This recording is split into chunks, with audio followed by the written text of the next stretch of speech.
வணக்கம். ஃபோஸ்டர்ஸ் ஹெட்கியர்ஸ் வழங்கும் தமிழ்நாடு 360க்கு உங்களை வரவேற்பது நான் சரவணன். தமிழகத்தில் உள்ள அனைத்து மாவட்ட நிகழ்வுகளையும் விரிவாக பார்ப்பதற்கு முன் தலைப்புச் செய்திகளை பார்க்கலாம்.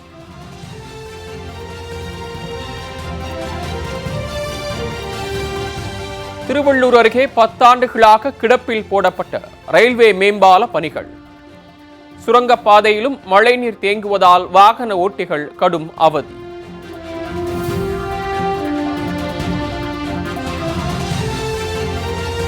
சுதந்திர போராட்ட வரலாற்றை பறைசாற்றும் திண்டுக்கல் மலைக்கோட்டை சமூக விரோதிகளின் கூடாரமாக மாறும் அவலம். மலைக்கோட்டையை முறையாக பராமரித்து அடிப்படை வசதிகள் செய்து தர வலியுறுத்தல்.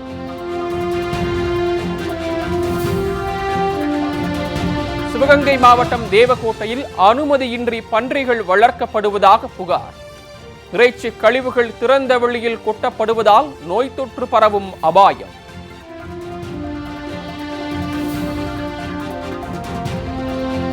நெல்லையில் பராமரிப்பு இன்றி பாழடைந்து காணப்படும் சமுதாய கூடம்.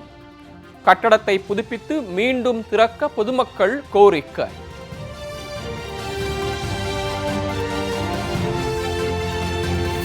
ஓசூரில் கடும் குளிர் எதிரொலியாக முள்ளங்கி விலை கடும் வீழ்ச்சி. முள்ளங்கி செடிகளை விளை நிலத்திலேயே அழிக்கும் வேதனை.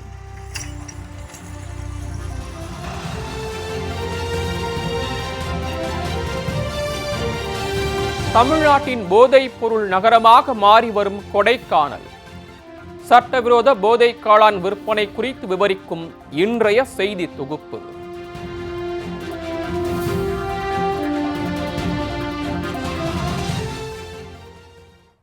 இனி செய்திகளை விரிவாக பார்க்கலாம். திருவள்ளூர் அருகே ரயில்வே மேம்பாலம் அமைக்கும் பணி 10 ஆண்டுகளாக கிடப்பில் போடப்பட்டுள்ளதால் வாகன ஓட்டிகள் கடும் அவதி அடைந்துள்ளனர்.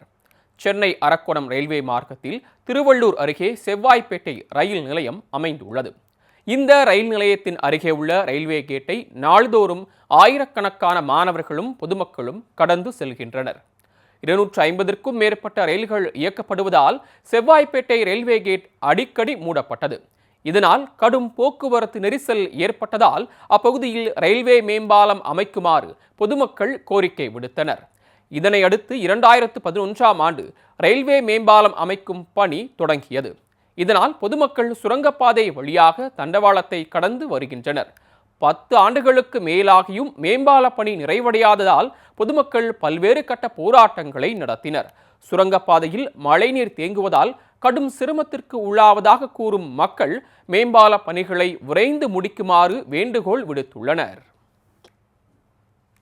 தொடர்ச்சியாக இந்த மக்கள் கேள்விக்குறியாக இருக்கக்கூடிய இந்த மேம்பாலம் பணி என்பது ஆமை வேகத்தில் நகர்கிறது. மிகப்பெரிய விபத்துகள், தொடர்ந்து விபத்துகள் இந்த பகுதியில் நடந்துக்கிட்டு இருக்குன்றதை நாங்கள் பார்க்குறோம். மழை காலங்களில் இங்கே அந்த சப்வே இருக்குது. அந்த சப்வேயில் தண்ணி முழுவதுமாக அந்த சப்வேயில் நிறைஞ்சி இருக்குது. அந்த நேரத்தில் இங்கே இருக்கக்கூடிய ஆயிரக்கணக்கான குழந்தைகள் பள்ளியில் கூட்டிகிட்டு போகிறது உட்பட கர்ப்பிணி பெண்கள் இவங்கெல்லாம் இதில் சிரமப்படுறாங்க. சுதந்திர போராட்ட வரலாற்றை பறைசாற்றும் திண்டுக்கல் மலைக்கோட்டை சமூக விரோதிகளின் கூடாரமாக மாறி வருவதாக புகார் எழுந்துள்ளது. திண்டுக்கல் நகரின் மையப்பகுதியில் தொல்லியல் துறையின் கட்டுப்பாட்டில் மலைக்கோட்டை அமைந்துள்ளது. கடல் மட்டத்திலிருந்து 360 அடி உயரத்தில் உள்ள இந்த கோட்டை 16ஆம் நூற்றாண்டில் கட்டப்பட்டது. திருமலை நாயக்கர், ஹைதர் அலி, திப்பு சுல்தான் ஆகிய மன்னர்களின் கட்டுப்பாட்டில் இருந்த மலைக்கோட்டை 1860ஆம் ஆண்டில் ஆங்கிலேயர் வசம் வந்தது. இந்த கோட்டையில் உள்ள சிறையில் இந்திய விடுதலை வீரர்கள் ஏராளமானோர் அடைக்கப்பட்டனர். இவ்வாறு சுதந்திர போராட்ட வரலாற்றை பறைசாற்றும் திண்டுக்கல் மலைக்கோட்டை தற்போது முறையான பராமரிப்பு இன்றி கைவிடப்பட்ட நிலையில் காட்சியளிக்கிறது.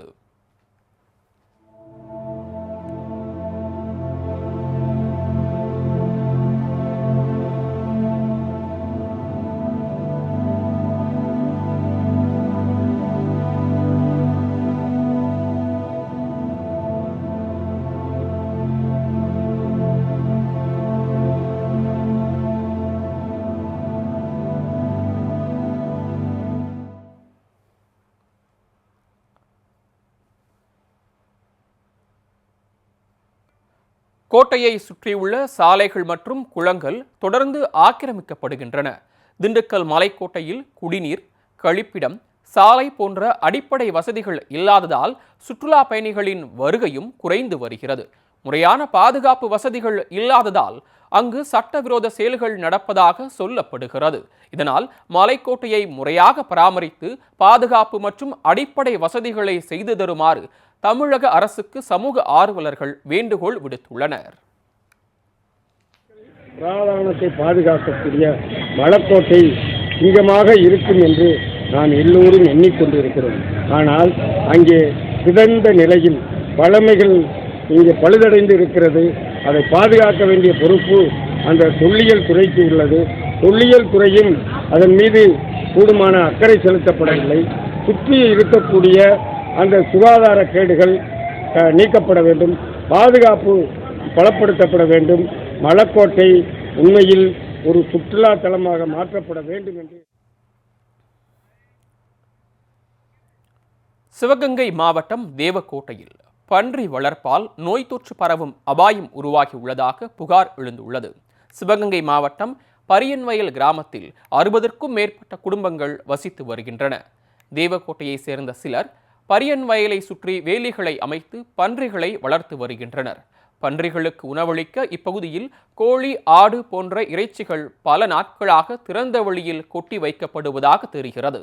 இதனால் ஏற்படும் துர்நாற்றத்தால் பரியன்வயல் மக்கள் கிராமத்தை விட்டு வெளியேறும் நிலைக்கு தள்ளப்பட்டுள்ளனர். மாவட்ட நிர்வாகம் இந்த விவகாரத்தில் தலையிட்டு அனுமதியின்றி பன்றிகளை வளர்ப்பவர்கள் மீது நடவடிக்கை எடுக்குமாறு கிராம மக்கள் வலியுறுத்தியுள்ளனர்.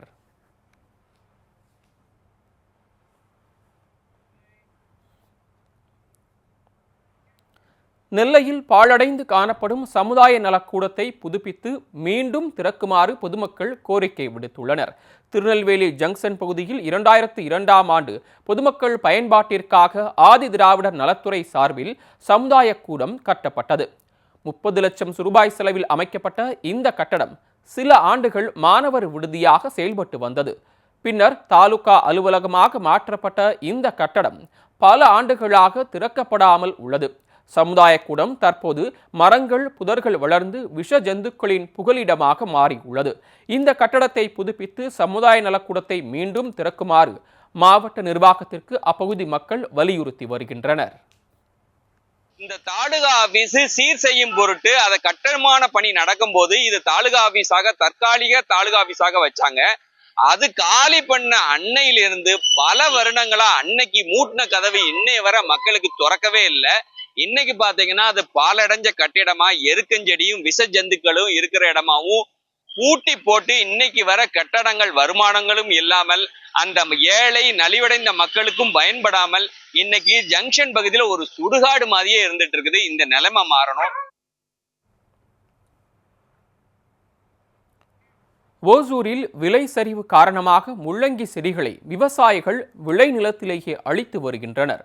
கிருஷ்ணகிரி மாவட்டம் ஓசூர், தேன்கனிக்கோட்டை, சூளகிரி உள்ளிட்ட பல இடங்களில் பல 100 ஏக்கர் பரப்பளவில் முள்ளங்கி செடிகளை விவசாயிகள் பயிரிட்டுள்ளனர்.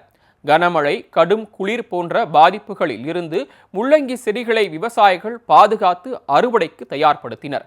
இந்நிலையில் குளிர்காலம் என்பதால் பொதுமக்களும் வியாபாரிகளும் முள்ளங்கிகளை வாங்க ஆர்வம் காட்டவில்லை. இதனால் ஓசூர் சந்தையில் முள்ளங்கி விலை கடுமையாக சரிந்தது. விலை வீழ்ச்சி காரணமாக உற்பத்தி செலவு, ஆள் கூலி, வண்டி வாடகை போன்ற செலவுகளை முள்ளங்கியின் விலை ஈடு செய்யவில்லை என தெரிகிறது.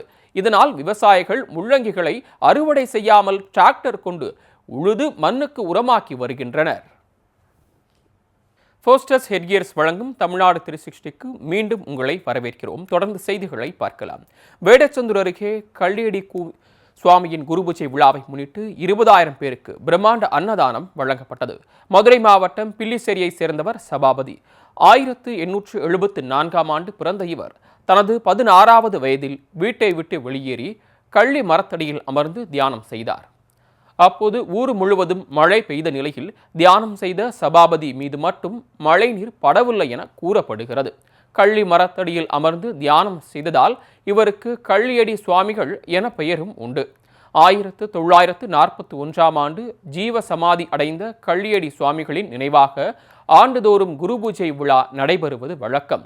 இந்நிலையில் வேடச்சந்தூர் அருகே உள்ள ஆலயத்தில் கள்ளியடி சுவாமிகளின் 84வது குரு பூஜை விழா நடைபெற்றது.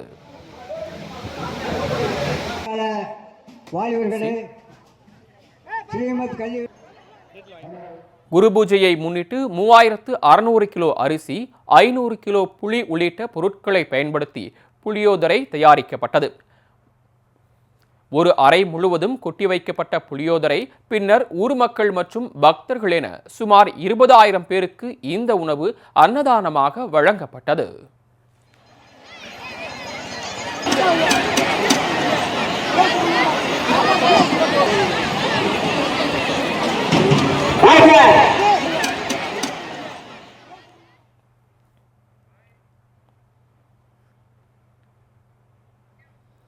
மதுரை சோழவந்தான் அருகே குப்பைகள் கொட்டப்படுவதால் வைகை ஆறு மாசடைந்து வருவதாக புகார் எழுந்துள்ளது.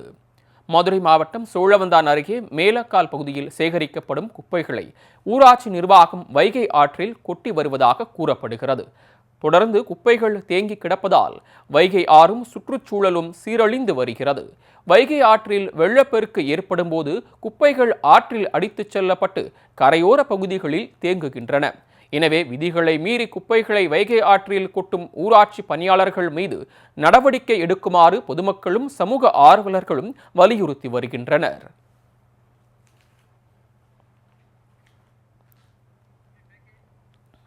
ஃபோஸ்டஸ் ஹெட்கியர்ஸ் வழங்கும் தமிழ்நாடு 360யில் அடுத்து வருவது ஊர் நிகழ்வுகளை விரைவாக வழங்க வரும் உள்ளூர் எக்ஸ்பிரஸ்.